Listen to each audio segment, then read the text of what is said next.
Hello friend, आज हम लोग डिस्कस करने वाले हैं बोहर एटॉमिक मॉडल के बारे में। इसके पहले हम आप लोगों को Rutherford model, Planck quantum theory के बारे में बता चुके हैं। अगर आप वो वीडियो नहीं देखे हैं तो प्लेलिस्ट में जाके देख सकते हैं। आज हम लोग डिस्कस करेंगे बोहर एटॉमिक मॉडल के बारे में। तो चलिए वीडियो स्टार्ट करते हैं। बोहर एटॉमिक मॉडल जो है वो किस पे बेस्ड है? प्लैंक क्वांटम थ्योरी के ऊपर ये आधारित है। Bohr atomic model Planck quantum theory के ऊपर आधारित है। Bohr atomic model is based on Planck quantum theory. अब इन्होंने जो एटॉमिक मॉडल दिया है बोहर ने, वो किसके लिए दिया है? जिसके पास एक इलेक्ट्रॉन हो, जैसे कि हाइड्रोजन, जिसके पास एक इलेक्ट्रॉन हो उसी के लिए इन्होंने ये थ्योरी दिया है। इन्होंने हाइड्रोजन के लिए ये थ्योरी दिया है। Bohr explain hydrogen atom is consist of 1 electron and 1 proton. इन्होंने ये थ्योरी जो है हाइड्रोजन के ऊपर ही दिया था। हाइड्रोजन के पास क्या होता है? 1 इलेक्ट्रॉन होता है और 1 प्रोटॉन होता है। अब आगे देखते हैं। जब तक इलेक्ट्रॉन जो है एक ऑर्बिट में मूव करता रहेगा तब तक वो ना तो एनर्जी को एब्जॉर्ब करेगा और ना ही एनर्जी को इमिट करेगा। देखिए, जब तक इलेक्ट्रॉन एक ही ऑर्बिट में मूव करता रहेगा तब तक वो ना तो एनर्जी को इमिट करेगा और ना ही एनर्जी को एब्जॉर्ब करेगा। The electron does not emit और absorb energy when it move in the same orbital. जब तक वो सेम ऑर्बिटल में मूव करता रहेगा तब तक वो ना एनर्जी को एब्जॉर्ब करेगा और ना ही एनर्जी को इमिट करेगा। इसको हम फिगर से समझते हैं। यहाँ पे देखिए, न्यूक्लियस है और ऑर्बिट किसे कहते हैं? जहाँ पे इलेक्ट्रॉन की पाए जाने की संभावना सबसे अधिक होती है उसे क्या कहते हैं? ऑर्बिट कहते हैं। तो ये सब क्या है? ऑर्बिट है। ये भी ऑर्बिट है, ये भी ऑर्बिट है, क्योंकि यहाँ पे इलेक्ट्रॉन की पाए जाने की संभावना सबसे ज़्यादा होती है, इसीलिए ये क्या है? ऑर्बिट है। ये भी ऑर्बिट है, ये भी ऑर्बिट है, ये भी ऑर्बिट है। तो इलेक्ट्रॉन यहाँ पे मूव कर रहा है। जब तक ये इसी ऑर्बिट में मूव करता रहेगा तब तक वो ना तो एनर्जी को एब्जॉर्ब करेगा और ना ही एनर्जी को इमिट करेगा। एब्जॉर्ब और इमिट कब करेगा? जब वो इस ऑर्बिट में जाएगा तब जाके वो एनर्जी एब्जॉर्ब करेगा, और इमिट कब करेगा? जब वो इस ऑर्बिट में जाएगा तब जाके फिर से एनर्जी को इमिट करेगा। सेम ऑर्बिट में जब तक मूव करता रहेगा तब तक वो ना एनर्जी एब्जॉर्ब करेगा और ना ही एनर्जी को इमिट करेगा। आई होप ये पॉइंट आपको समझ में आ गया होगा। अब आगे देख लेते हैं। Each orbit has quantized fixed energy. जो ऑर्बिट होता है, ये ऑर्बिट उनकी क्या होती है? फिक्स्ड एनर्जी होती है। ये ऑर्बिट जो है इनकी क्या है? फिक्स्ड एनर्जी है। क्वांटाइज्ड होती है इनकी एनर्जी, डिफिनिट होती है, फिक्स्ड होती है एनर्जी इनकी हर एक ऑर्बिट की। अब देखेंगे सेकेंड। हम आप लोगों को एक पॉइंट बता देते हैं। जो इलेक्ट्रॉन होते हैं ना, जो न्यूक्लियस से पास होते हैं इलेक्ट्रॉन, वो ज़्यादा स्टेबल होते हैं कंपेयर टू जो इलेक्ट्रॉन न्यूक्लियस से दूर होते हैं।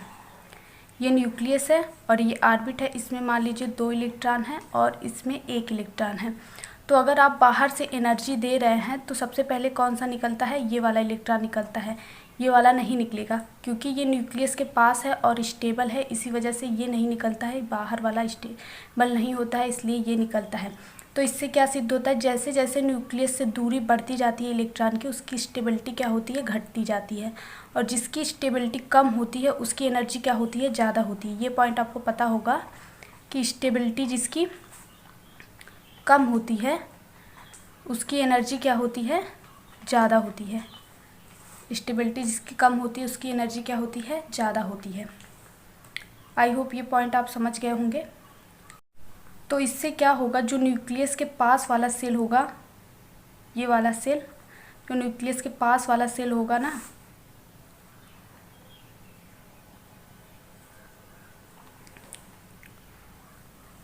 ये न्यूक्लियस है और इसके पास वाला जो सेल होगा उसकी एनर्जी जो है कम होगी, और उससे दूर के जो सेल होंगे उसकी एनर्जी जो है बढ़ती चली जाएगी। मान लीजिए अगर इसकी एनर्जी 2 जूल है तो इसकी एनर्जी 4 जूल हो जाएगी, इसकी एनर्जी क्या हो जाएगी? 8 जूल।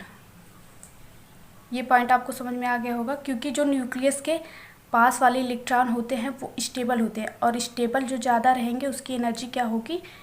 कम होगी। स्टेबल जो ज़्यादा रहेंगे उसकी एनर्जी कम होगी, और जो दूर के होते हैं इलेक्ट्रॉन उनकी एनर्जी क्या होगी, हाई होगी, क्योंकि वो क्या होंगे, कम स्टेबल होंगे। हाइड्रोजन के लिए देखेंगे, ये न्यूक्लियस है, ये ऑर्बिट है और ये सेकेंड ऑर्बिट है।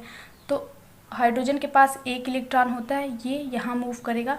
मान लीजिए अगर इसकी एनर्जी 2 जूल है तो इसकी एनर्जी 4 जूल है, तो क्या होगा, जब इलेक्ट्रॉन इनर सेल से, ये क्या है, इनर सेल है, इनर सेल से आउटर सेल में जाएगा तो क्या करेगा, एनर्जी को एब्जॉर्ब करेगा। 2 जूल एनर्जी एब्जॉर्ब कर ली इसने। अब इलेक्ट्रॉन जब यहाँ पे पहुँचा, अब ये आउटर सेल से जब इनर सेल में आएगा तो क्या करेगा, एनर्जी को इमिट करेगा। कितनी एनर्जी इमिट करेगा, 2 जूल एनर्जी इमिट करेगा।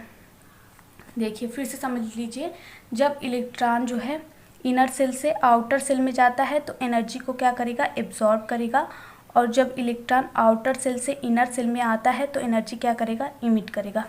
ये हो गया आपका नेक्स्ट पॉइंट। देखिए, when electron move from inner orbit to outer orbit it absorb energy, and when electron move from outer orbit to inner orbit it emit energy। जब electron जो है inner orbit से आउटर ऑर्बिट में जाता है तो energy को क्या करता है, अवशोषित करता है, और जब इलेक्ट्रॉन आउटर ऑर्बिट से इनर ऑर्बिट में जाता है तो एनर्जी को क्या करता है, इमिट करता है। आई होप ये पॉइंट आपको समझ में आ गया होगा। अब आगे देखते हैं। अब देखेंगे 2 ऑर्बिट के बीच की एनर्जी हम कैसे कैलकुलेट करते हैं। The energy between 2 orbit is defined by E is equal to H nu. इससे हम कैलकुलेट कर सकते हैं। एच क्या है, प्लांक कांस्टेंट है और इसकी वैल्यू होती है 6.63 इंटू 10⁻⁻34 जूल सेकेंड। और V क्या है, एनर्जी की फ्रीक्वेंसी हमको अगर पता रहेगी तो हम क्या निकाल लेंगे, E को हम कैलकुलेट कर लेंगे। एनर्जी बिटवीन 2 ऑर्बिट E है ना, इसको हम कैलकुलेट कर लेंगे। और इसको एक मेथड से और कैलकुलेट करेंगे, E is equal to E2 minus E1। इससे भी कैलकुलेट कर सकते हैं। मतलब यहाँ पे हम तो वैसे समझाने के लिए आपको ले लिए थे ना 2 जूल 4 जूल, ये हो गया, इसका होगा E1 और इसका होगा E2। इसका होगा E1 और इसका होगा E2। जब E2 माइनस E1 करेंगे तब जाके हमको E निकल जाएगा, तब जाके हमारा क्या निकलेगा, E निकल जाएगा। अब आगे देखेंगे, इलेक्ट्रॉन जो है वो कैसे मूव करते हैं, सर्कुलर पाथ में मूव करते हैं, तो उसका हम क्या निकालेंगे, एंगुलर मोमेंटम निकालेंगे। मोमेंटम किसका निकाला जाता है, जो स्ट्रेट लाइन में मूव करते हैं उसका क्या निकाला जाता है, मोमेंटम। जो सीधी रेखा में मूव करेंगे ऐसे तो उसका क्या निकाला जाता है, मोमेंटम निकाला जाता है। और मोमेंटम को कैसे निकालते हैं, P is equal to mv। P is equal to mv से क्या निकालते हैं, मोमेंटम को निकालते हैं। यहाँ पे इलेक्ट्रॉन जो है वो सर्कुलर मोशन में मूव कर रहा है तो इसका हम क्या निकालेंगे, एंगुलर मोमेंटम निकालेंगे। और एंगुलर मोमेंटम जो होता है उसका फार्मूला क्या होता है, उसका फार्मूला होता है L is equal to mv/r। क्या होता है, L is equal to mv/r। तो इलेक्ट्रॉन के लिए देखेंगे, इलेक्ट्रॉन जो है सर्कुलर पाथ में मूव करता है तो उसका एंगुलर मोमेंटम क्या होगा, mv/r is equal to nh/2π होता है। क्या होता है, mv/r is equal to nh/2π। Electron move in a circular path and the angular momentum of electron mv/r is equal to nh/2π। जहाँ पे m क्या है, मास ऑफ इलेक्ट्रॉन है, जहाँ पे m क्या है, मास ऑफ इलेक्ट्रॉन है, और v क्या है, वेलोसिटी ऑफ इलेक्ट्रॉन है, r क्या है, distance between electron and nucleus. इसी को क्या कहेंगे, रेडियस कहेंगे। इसी को क्या कहेंगे, रेडियस कहेंगे। ये हो गया देखिए न्यूक्लियस। और अगर मान लीजिए यहाँ पे इलेक्ट्रॉन प्रेजेंट है तो इन न्यूक्लियस से इलेक्ट्रॉन की दूरी क्या होगी, r होगी। इसी को हम क्या कहते हैं, रेडियस भी कहते हैं। और n क्या है, नंबर ऑफ ऑर्बिट सेल। ये हो जाएगा मतलब कितने नंबर ऑफ ऑर्बिट पे इलेक्ट्रॉन प्रेजेंट है। ये हो जाएगा n1 हो जाएगा ये वाला, ये हो जाएगा n2 हो जाएगा। ये हो गया नंबर ऑफ सेल जो है वो रिप्रेजेंट कर रहा है। और h क्या है, प्लैंक कांस्टेंट है, ये हम आपको पहले ही बता चुके हैं। आई होप ये पॉइंट आपको समझ में आ गया होगा। अब आगे हम जल्दी से इसको रिवाइज कर देते हैं। ये जो थ्योरी है वो प्लैंक क्वांटम थ्योरी के ऊपर बेस्ड होती है। ये थ्योरी हाइड्रोजन एटम के लिए दिया गया है। ऐसे एटम जिनके पास एक इलेक्ट्रॉन हो उनके लिए ये थ्योरी दिया गया है। और जब तक इलेक्ट्रॉन सेम ऑर्बिट में मूव करता रहेगा तब तक वो ना तो एनर्जी को इमिट करेगा और ना ही एनर्जी को एब्जॉर्ब करेगा।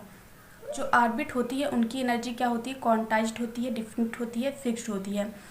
जब इलेक्ट्रॉन इनर सेल से आउटर सेल में मूव करता है तो एनर्जी को एब्जॉर्ब करता है, और जब इलेक्ट्रॉन आउटर सेल से इनर सेल में मूव करता है तो एनर्जी को क्या करता है, इमिट करता है। अब एनर्जी बिटवीन ऑर्बिट के बीच की एनर्जी को कैसे कैलकुलेट करते हैं, E=h से कैलकुलेट किया जा सकता है या फिर E=E2 - E1 से कैलकुलेट किया जा सकता है। जो इलेक्ट्रॉन होते हैं वो सर्कुलर पाथ में मूव करते हैं तो इसका हम क्या निकालते हैं, एंगुलर मोमेंटम निकालते हैं। और एंगुलर मोमेंटम इसका कितना होता है, mvr=nh2π, जहाँ पे m क्या है मास ऑफ इलेक्ट्रॉन, v क्या है वेलोसिटी ऑफ इलेक्ट्रॉन, r क्या है distance between electron and nucleus के बीच का जो डिस्टेंस होता है, और n क्या है नंबर ऑफ ऑर्बिट, h क्या है प्लैंक कांस्टेंट है। आई होप ये यहाँ तक आपको समझ में आ गया होगा। अब इसका डेरिवेशन देखेंगे। Determination of radius of hydrogen atom. Hydrogen atom के रेडियस को हम कैसे कैलकुलेट करेंगे, यहाँ पे ये देखना है। तो हम सपोज करते हैं, मान लीजिए ये क्या है, न्यूक्लियस है और न्यूक्लियस के चारों ओर जो है इलेक्ट्रॉन मूव कर रहा है। इलेक्ट्रॉन को हम E से डिनोट करेंगे और यहाँ पे जो प्रोटॉन है उसको हम Ze से डिनोट करेंगे। जो Z है वो नंबर ऑफ प्रोटॉन को डिनोट कर रहा है, E उसके ऊपर चार्ज क्या है वो डिनोट कर रहा है। Z क्या है नंबर ऑफ प्रोटॉन है, E क्या है जो चार्ज है उसके ऊपर वो डिनोट कर रहा है। तो Z को हम ये भी कह सकते हैं एटॉमिक नंबर भी कह सकते हैं। Z को जो एटॉमिक नंबर होता है वो। आई होप ये आपको समझ में आ गया होगा। और ये इसके बीच की जो दूरी होती है इलेक्ट्रॉन और न्यूक्लियस के बीच की दूरी को, इलेक्ट्रॉन और न्यूक्लियस के बीच की दूरी को हम किससे डिनोट करेंगे, R से डिनोट करेंगे। इलेक्ट्रॉन और न्यूक्लियस के बीच की जो दूरी होती है उसको हम किससे डिनोट करेंगे, R से डिनोट करेंगे। In an atom we suppose charge on electron E and charge of nucleus Ze. The distance between nucleus and electron R. इसका मैथमेटिकल फॉर्म देखेंगे। जो फोर्स ऑफ अट्रैक्शन होता है, मान लीजिए यहाँ पे दो चार्ज हैं,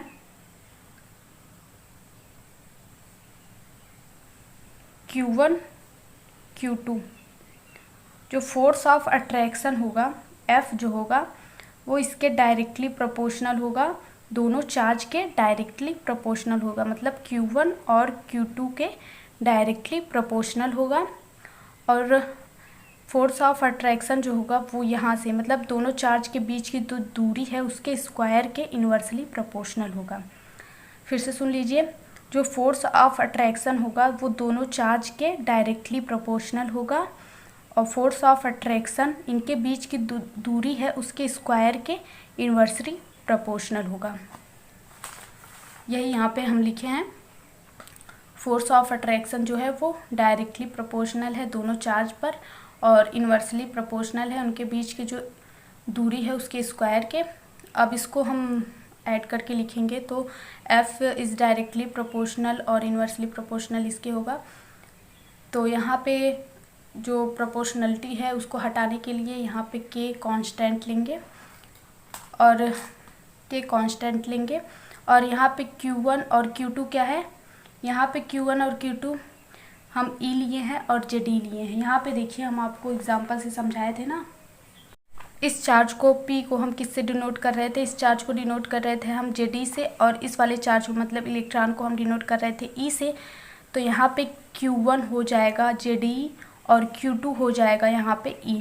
तो इसी वैल्यू को हम इक्वेशन में पुट करेंगे तो ये हो जाएगा K into E into Ze upon R square. तो इसको अगर हम लिखेंगे K जेड ई का स्क्वायर हो जाएगा अपान आर स्क्वायर हो जाएगा, जहाँ पे के की क्या वैल्यू है, के की वैल्यू है 1/4 पाई एप्सिलॉन नॉट। एप्सिलॉन नॉट जो है वो क्या है, permittivity in free space, permittivity in free space, इसको कहेंगे निर्वात का परवैद्युतांक।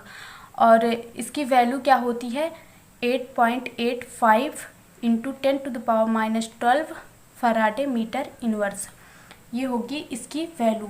तो ये जो के है इसकी वैल्यू इसमें पुट करेंगे, इस वाले इक्वेशन में पुट करेंगे तो क्या हो जाएगा, F इजुकल टू हो जाएगा जेड ई square 4 pi epsilon naught R square.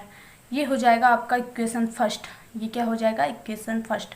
आपको पता है इलेक्ट्रॉन जो है वो कैसे मूव करता है, सर्कुलर मोशन में मूव करता है। तो सर्कुलर मोशन में मूव करने के लिए किसकी ज़रूरत होती है, सेंट्रीपिटल फोर्स की ज़रूरत होती है। किसकी ज़रूरत होती है, सेंट्रीपिटल फोर्स की। उसकी वैल्यू क्या होती है, F इजुकल टू होती है mv स्क्वायर अपान आर। अब देखिए ये भी F की वैल्यू है और ये भी F की वैल्यू है, इसको हम क्या करेंगे इक्वेशन 2 मानेंगे। अब इक्वेशन फर्स्ट और इक्वेशन 2 को कंपेयर करेंगे तो क्या हो जाएगा, mv square upon R equal to Z square upon 4 pi epsilon naught. मतलब ये वाली वैल्यू और ये वाली वैल्यू इक्वल टू में कर देंगे आप, और यहाँ से जो कट रहा है आप काट देंगे। देखिए यहाँ से क्या कट रहा है, आर कट रहा है, ये वाला आर और ये वाला आर कट रहा है यहाँ से एक। तो आपका क्या बच रहा है, mv square equal to Z E square है, यहाँ पे जेड ई square 4 pi epsilon naught R हो गया, ये आपका बच रहा है यहाँ पे। अब ये बच रहा है तो अब यहाँ से v की वैल्यू निकालेंगे तो m को यहाँ पे नीचे लेके जाएंगे आप, v स्क्वायर इजुकल टू हो जाएगा जेड ई square upon 4 pi epsilon naught R m। इसको भी आपको ध्यान में रखना है। ये हो गया आपका इक्वेशन थर्ड। पहले हम आपको बताए थे एंगुलर मोमेंटम, इलेक्ट्रॉन का एंगुलर मोमेंटम क्या होता है, mv r equal to nh2 pi. देखिए तो v क्या हो गया nh2 पाई mr। तो यहाँ पे क्या था, v स्क्वायर है तो दोनों साइड हम क्या करेंगे, स्क्वायरिंग करेंगे। तो स्क्वायर करने से क्या मिलेगा, v square equal to n square h square 4 pi square m square r square. अब v की वैल्यू पुट कर देंगे, जो इक्वेशन नंबर थर्ड था उसमें v की वैल्यू हम पुट कर देंगे। ये इक्वेशन नंबर थर्ड है ना, इसी में v स्क्वायर की वैल्यू हमको पुट करनी है। तो इक्वेशन नंबर थर्ड में v स्क्वायर की वैल्यू पुट करने पे ये क्या हो जाएगा, ये वाली वैल्यू यहाँ पे पुट कर देंगे और जो वो सेम था जेड ई square 4 pi epsilon naught R M, इसको ऐसे ही रखेंगे। तो यहाँ से जो कट रहा है उसको काट देंगे पहले। तो यहाँ से देखिए 4 कट रहा है, एक पाई कट रहा है, एक आर कट रहा है और एम कट रहा है एक। क्या बच रहा है, N square H square upon pi M R equal to Z E square epsilon naught, ये आपका बच रहा है। अब हमको क्या करना है, आर हमको निकालना है। यहाँ से आर निकालना है तो ये वाला आर यहाँ जाएगा, ये वाला आर यहाँ जाएगा, भेज के देखिए N square H square pi M equal to Z E square epsilon naught are.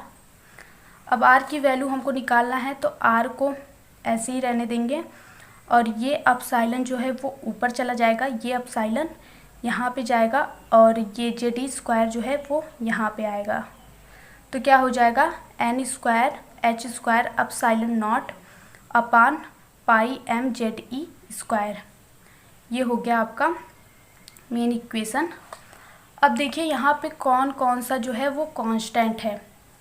तो कांस्टेंट क्या क्या है, एप्सिलॉन नॉट जो है वो कांस्टेंट है, एच कांस्टेंट है, एम कांस्टेंट है, पाई जो है वो भी कांस्टेंट है और ई स्क्वायर भी कांस्टेंट है। तो इसकी वैल्यू क्या क्या होती है एप्सिलॉन नॉट की और एच की। तो वैल्यू इसकी एच की वैल्यू तो आपको पता है 6.63 10⁻⁻34 जूल सेकेंड। एप्सिलॉन नॉट की वैल्यू भी पता है आपको 8.85 10⁻⁻12 Faraday meter Faraday. Meter inverse.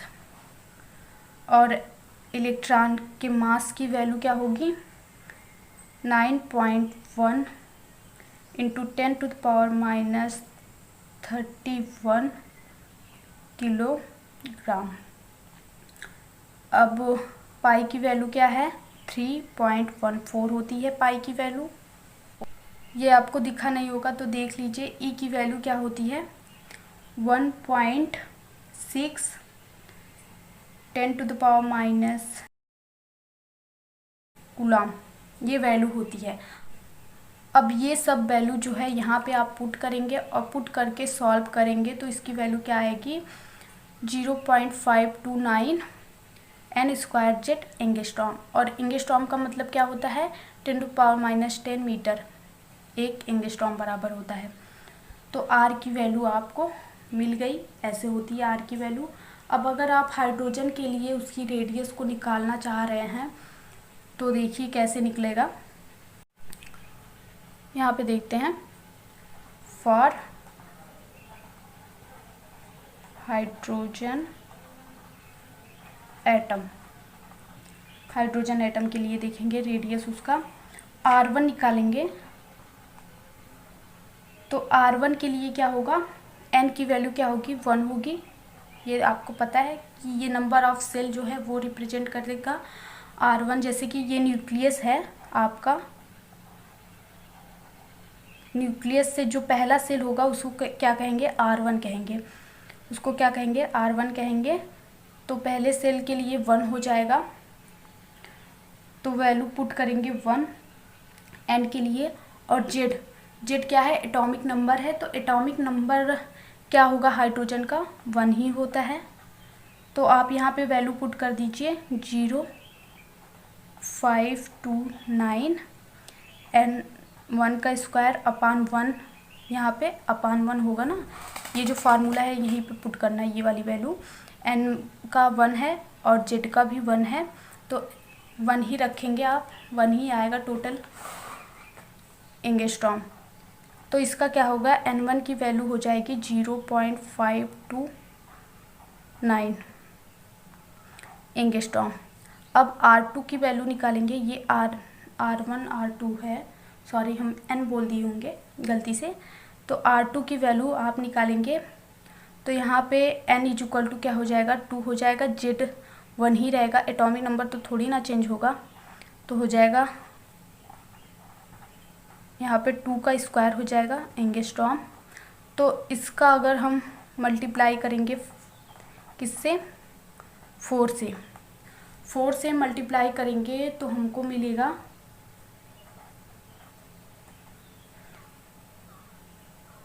2.16 angstrom, 2.16 angstrom. आप एक बार सॉल्व करके देखिएगा, ऐसा नहीं है कि आप यही उतार लें।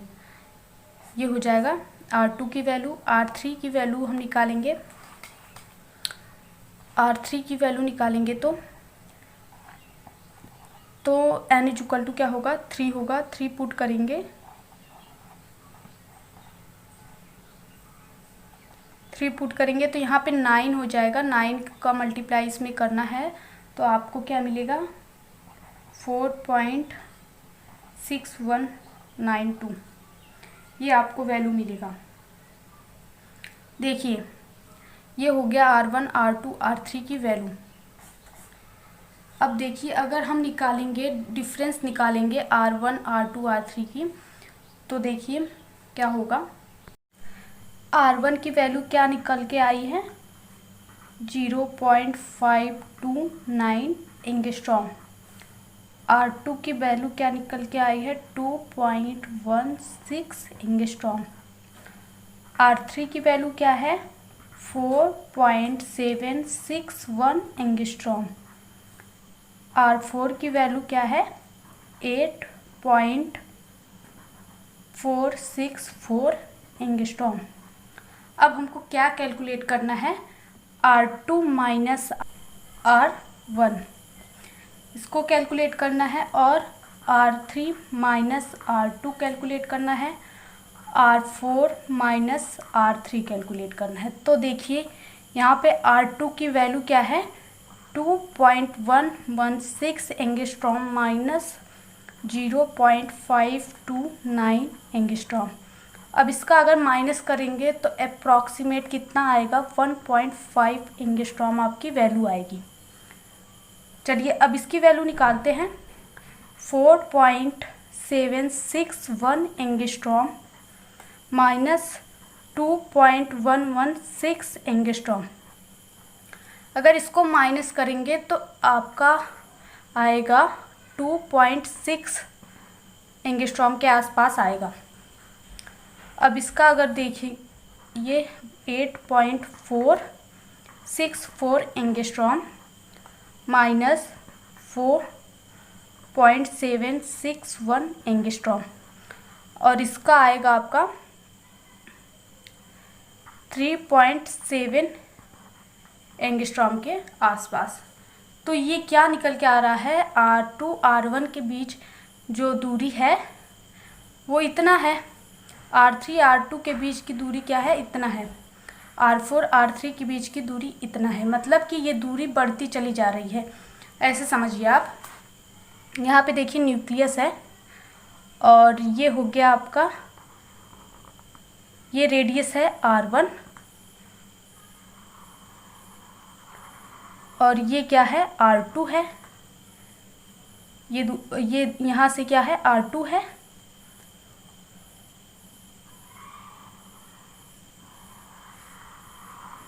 ये क्या है, R3 है और R4 जो है और दूर होगा। मतलब फिगर थोड़ा अच्छा नहीं बना है, आप समझ लीजिएगा। ये आपका R1 है और ये R2 है, तो इसके बीच की दूरी कितना है, 1.4, और ये क्या है 1.3 है, और ये क्या है 3.7 है।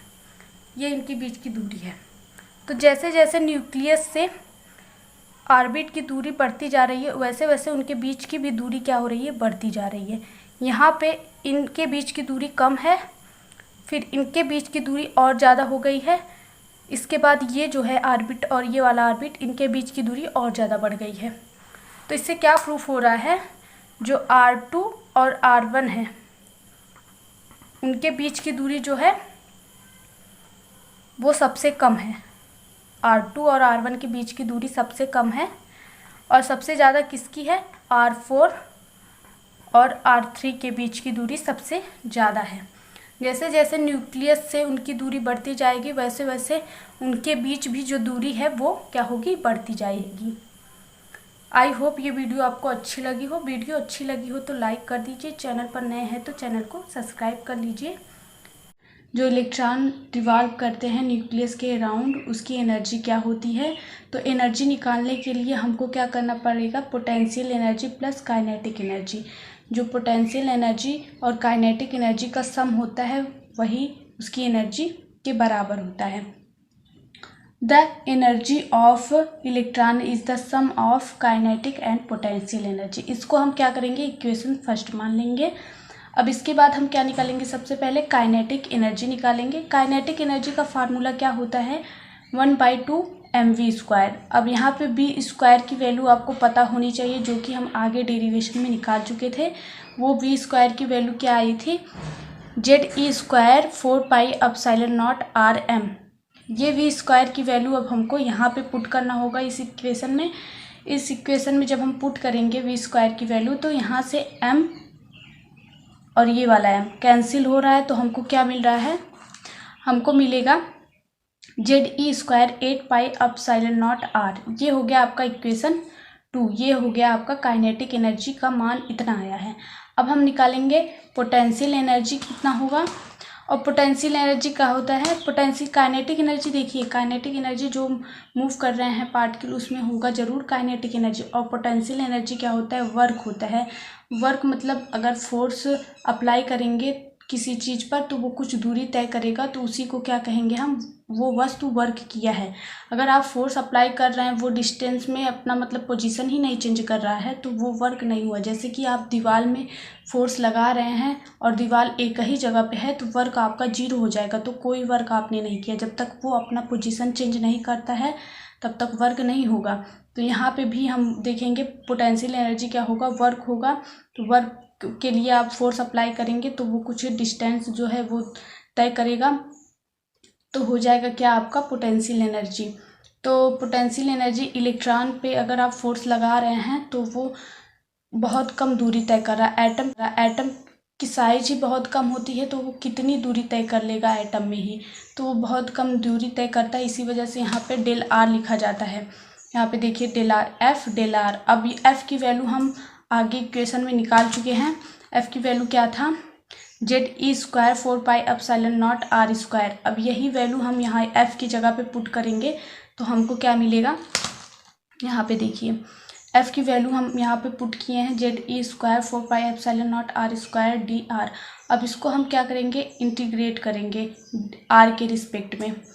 तो यहाँ पे देखिए अब इसका इंटीग्रेशन करेंगे, जेड ई square 4πε0 r square del r. यहाँ से हम क्या करेंगे, जो कांस्टेंट है उसको बाहर निकाल लेंगे, तो जेड ई स्क्वायर अपान 4πε0 कांस्टेंट है, आर का हमको करना है इंटीग्रेशन। और जब आर का हम इंटीग्रेशन करेंगे, इंटीग्रेशन का फार्मूला क्या होता है, जैसे कि ये हो गया आर पावर एन हो गया। अगर इसका हम इंटीग्रेशन कर रहे हैं तो ये आएगा आर, और इसके जो रेशियो है उसमें +1 कर देंगे, और यही नीचे ये वाला रेशियो लिख देंगे n+1। इसके रेशियो में +1 करेंगे और जो नीचे है उसका रेशियो नीचे करके +1 कर देंगे। ये इसका फार्मूला होता है। तो यहाँ पे देखिए ये अपान में था तो ऊपर जाएगा तो ये -2 हो जाएगा, ये ऊपर गया तो -2 हो गया डेल आर। अब इसका इंटीग्रेशन करेंगे तो यहाँ पे देखिए इसका रेशियो -2 है, +1 इसमें कर देंगे और इसी को नीचे ले जाके अपान में -2 +1 कर देंगे।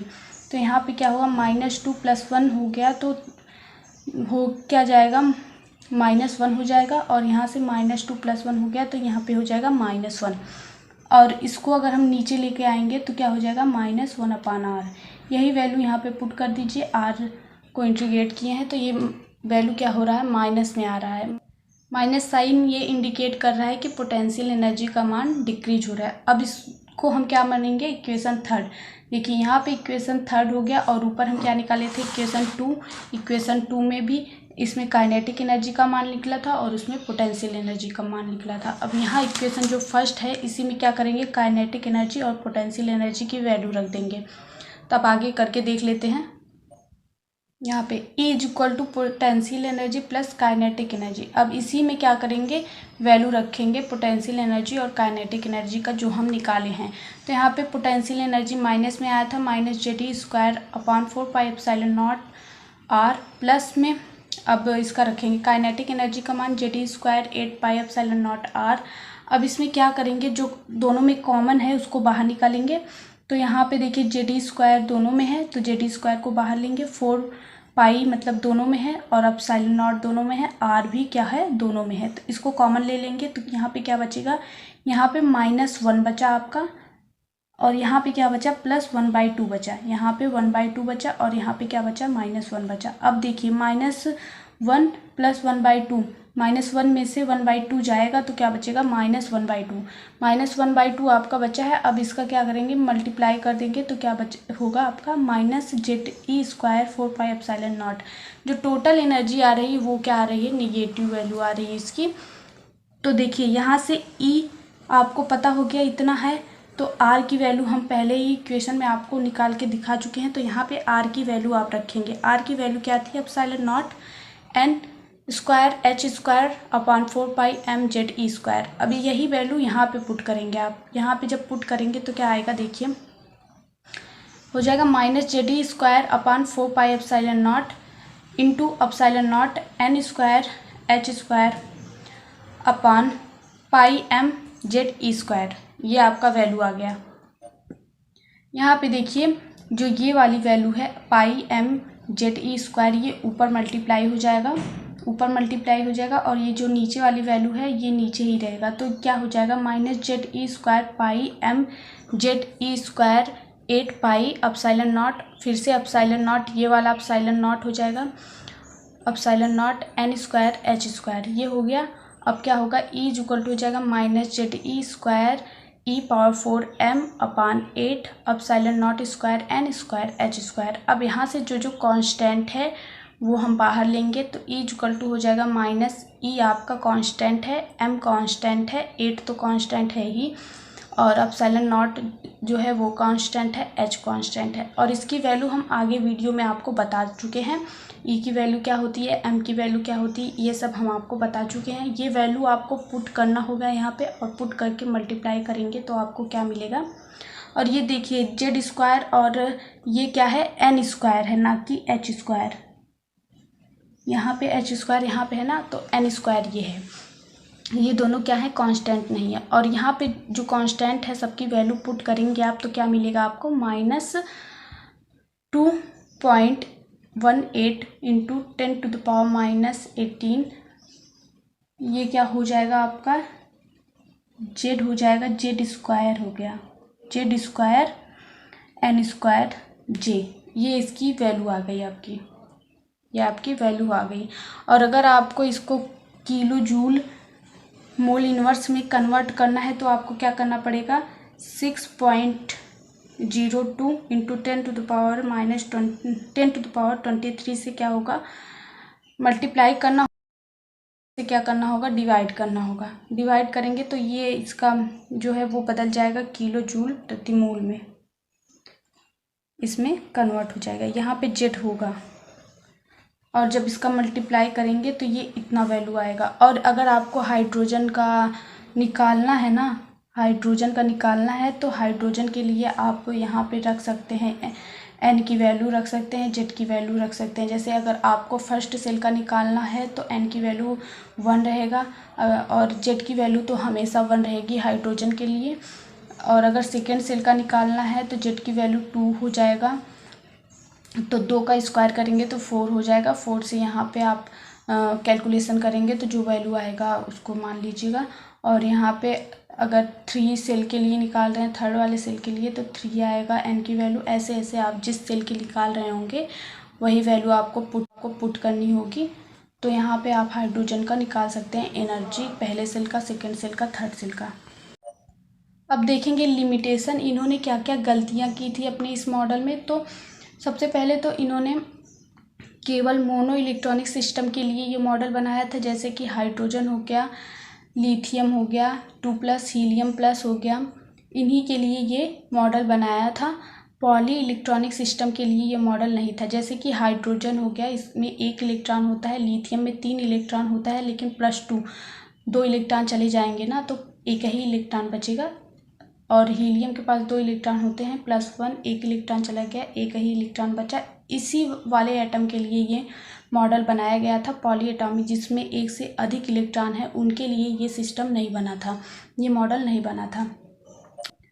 Bohr's only explain mono electronic system such as hydrogen, lithium, 2+ helium plus etc. and cannot explain those elements have more than 2 electrons, cannot explain polyatomic system। तो ये इनका पहला लिमिटेशन था। अब सेकंड लिमिटेशन क्या करेंगे, सेकंड देखेंगे। बोहर के अकॉर्डिंग जो इलेक्ट्रॉन होते हैं वो सर्कुलर पाथ में रिवॉल्व करते हैं। बोहर के अकॉर्डिंग जो इलेक्ट्रॉन होते हैं ना वो सर्कुलर पाथ में रिवॉल्व करते हैं, लेकिन रिसेंट स्टडी में क्या पता चला है, जो इलेक्ट्रॉन होते हैं वो 3 डायमेंशनल होते हैं, 3 डायमेंशनल रिवॉल्व करते हैं। मतलब कि वो एक्स एक्सिस के अराउंड भी रिवॉल्व करेंगे, जेड एक्सिस के अराउंड भी रिवॉल्व करेंगे, और वाई एक्सिस के अलोंग भी रिवॉल्व करेंगे। वो ऐसे रिवॉल्व करते हैं, ना कि सर्कुलर पाथ में रिवॉल्व करते हैं। ये इनका क्या था, सेकेंड लिमिटेशन था। According to Bohr atomic model, electron revolve around in a circular path, while according to recent study, electron move 3 dimensional। तो ये इनका सेकेंड हो गया। अब थर्ड देखेंगे, इन्होंने क्या किया था, जीमन इफेक्ट जो होता है उसको एक्सप्लेन नहीं कर पाए थे। ये जीमन इफेक्ट क्या होता है ये देख लीजिए। जीमन इफेक्ट को ये एक्सप्लेन नहीं कर पाए थे। जीमन इफेक्ट जो होता है, स्पेक्ट्रल लाइन को हम अगर मैग्नेटिक फील्ड में रखते हैं, स्पेक्ट्रल लाइन को अगर मैग्नेटिक फील्ड में रखा जाता है तो वो फिर से फाइन लाइंस में टूट जाते हैं, फिर से ब्रेक हो जाते हैं लाइंस में, फाइन लाइंस में छोटे छोटे लाइनों में ब्रेक हो जाते हैं, उसी को हम क्या कहेंगे, जीमन इफेक्ट कहेंगे। देखिए स्पेक्ट्रल लाइन को मैग्नेटिक फील्ड में रखने पर वो छोटे छोटे लाइनों में टूट जाते थे, उसी को क्या कहेंगे, जीमन इफेक्ट कहेंगे। Bohr can not explain Zeeman effect. Zeeman effect क्या होता है, when spectral line are placed under magnetic field these line are further divided into fine lines, fine lines में डिवाइडेड हो जाते थे। This effect is known as Zeeman effect. इसको ये explain नहीं कर पाए थे। अब नेक्स्ट देखेंगे स्टार्क इफेक्ट को भी ये एक्सप्लेन नहीं कर पाए थे। अब स्टार्क इफेक्ट क्या होता है, अगर हम स्पेक्ट्रल लाइन को इलेक्ट्रिक फील्ड में प्लेस करते हैं तो वो फर्दर फाइन लाइंस में छोटे छोटे लाइंस में डिवाइड हो जाते हैं, तो उसी को हम क्या कहेंगे, स्टार्क इफेक्ट। उसमें था मैग्नेटिक फील्ड और इसमें क्या थे, इलेक्ट्रिक फील्ड में रखेंगे। Bohr can not explain Stark effect. Stark effect when spectral line are placed under electric field then these line are further divided into fine lines, this effect is called stark effect। इसको भी ये explain नहीं कर पाए थे। अब next क्या देखेंगे, बोहर ने क्या बताया था कि इलेक्ट्रॉन के पोजीशन को कैलकुलेट करने के लिए हमको केवल प्रिंसिपल क्वांटम नंबर की ज़रूरत होती है। इन्होंने कहा कि इलेक्ट्रॉन के पोजीशन को कैलकुलेट करने के लिए प्रिंसिपल क्वांटम नंबर इनफ होती है, लेकिन ऐसा नहीं होता है। इलेक्ट्रॉन के पोजीशन को कैलकुलेट करने के लिए हमें चार टाइप के क्वांटम्स चाहिए होते हैं। पहला तो होता है प्रिंसिपल क्वांटम नंबर, दूसरा होता है एजीमुथल क्वांटम नंबर, तीसरा होता है मैग्नेटिक क्वांटम नंबर, चौथा होता है स्पिन क्वांटम नंबर। ये चारों हमको पता रहेंगे तभी हम इलेक्ट्रॉन की पोजीशन को पता कर पाएंगे। अगर ये चारों नहीं पता रहेंगे तो हम पता नहीं कर पाएंगे। केवल प्रिंसिपल क्वांटम नंबर के आधार पर हम इलेक्ट्रॉन की पोजीशन को नहीं बता सकते। ये इनका क्या था, लास्ट लिमिटेशन था। अगर आपको वीडियो अच्छी लगी हो तो वीडियो लाइक करिए, चैनल पर नए हैं तो चैनल को सब्सक्राइब कर लीजिए। अगर